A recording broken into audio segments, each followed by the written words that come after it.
May kwento ako tungkol sa ex ko.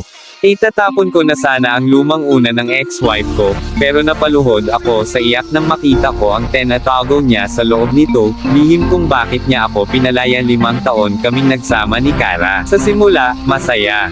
Pero nitong huli, naging impyerno ang buhay namin si Kara ay naging malamig, mainitin ang ulo, at laging pagod. Tuwing lalapit ako para yamakap, itutulak niya ako.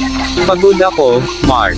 Huwag ngayon, lagi niyang sinasabi bukod doon, naging sobrang kuripot niya. Ang sweldo niya bilang nurse ay hindi ko nakikita. Sabi niya, tinatabi niya, pero wala naman kaming naiipunder. Ang negosyo ko, isang maliit na collier, ay nalulugi na, pero ayaw niya akong pahiramin kahit pa Omar, magsikap ka. Huwag kang umasa sa akin, ang madalas niyang sermon dahil dito, napagod ako.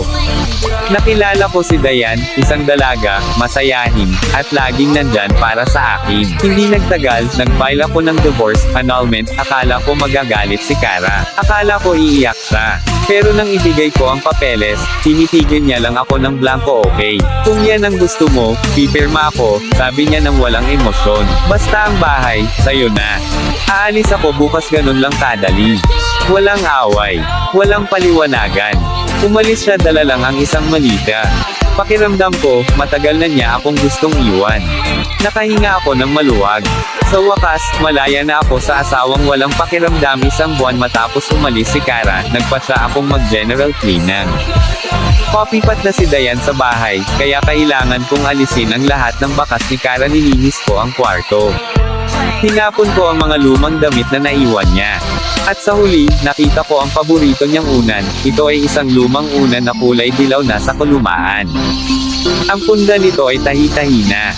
Ilang beses ko na siyang sinabihan na itapon to, pero ayaw niya. Mahalaga to sa akin, Mark. Dito ako nakakatulog ng mahimbang, sabi niya noon. Nandidiring hinawakan ko ang unan. Yuck!